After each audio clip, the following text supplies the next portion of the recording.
Okay, this is the hill I'm going to die on. Mission to Mars is underrated. Mission to Mars is also guilty of a lot of what its critics accuse it of, though I would insist that we acknowledge all of these arguments, let them wash over us, and then try to appreciate the film, knowing all of its overt faults. We can find a surprising amount to admire in Mission to Mars, or not so surprising, Visits to Palma. It is true that Mission to Mars is now an aggressively year 2000 piece of general culture. Haircuts, clothing, attitudes, adolescent VFX, some of the casting choices, the post 90s, pre 9/11 awkwardness of it all. A film with sub zero understanding of any science, apparently, shamelessly. A film with some lanky computer graphics, there's no ignoring this. A few unusual moments where the narrative cuts corners due to a VFX prioritizing, it feels. Infamously, the film features no takeoff from Earth to Mars or takeoff from Earth at all. It jump cuts to Mars, Kubrick Ray Lovejoy style, though it does later on feature astronauts landing on Mars from a ship above the world.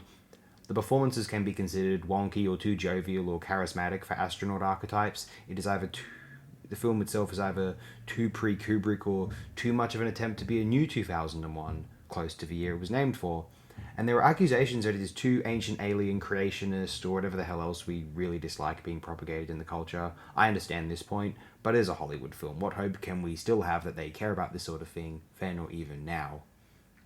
So that all being said, that all being obvious, Mission to Mars features unobnoxious homages to Altman, a genuinely original, if not floppy, use of computer graphics, I think, inarguably gripping scenes of tension within the sci fi context, well, if one wants to allow themselves to be involved with the film's dramatics, incredibly inventive cinematography, De Palma experimenting with the idea of zero gravity and the interior geographic properties of a spacefaring vessel are vaguely revelatory within the history of this medium. Every shot in this film is an attempt by De Palma to distill something important or vital within the context of this narrative, or maybe even the medium in general at its most ambitious moments, like it or otherwise. And then one can maybe appreciate how ordinary, lived in, and middle American the concept of exploring space as astronauts is within this feature. That's what I mean about being more alt-manian than maybe even Kubrickian. It is about regular people in space as astronauts, so regular that an audience might not believe they behave enough like astronauts, but imagine them sooner as the crew of Cameron's The Abyss, or, a team of archaeologists and down-to-earth scientists, compared with the astronauts featured as young robotic upstarts post Kubrick / 2001. Think Boyle's Sunshine, Nolan's Interstellar, Zemeckis' Contact, the worst Interstellar before Interstellar ever existed. Though I do rather appreciate Interstellar, we've talked about that here before. Or Cordero's Project Europa. That's a rather likable film, no disrespect. I just needed another example. Consider it a compliment that I'm shouting it out here.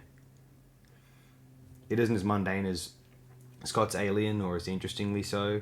Alien's future was mundane to the point where space travel could be undertaken by more blue-collar archetypes than, say, the more Air Force or polished all-American professionals featured in De Palma's Mission to Mars.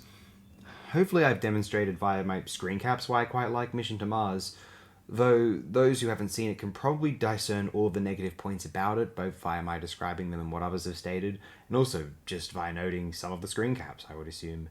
Mission to Mars, don't hate, maybe dislike, but don't pretend it has no merits. And if you still stand convicted that it has none, let me know why. Thank you all again, and good night.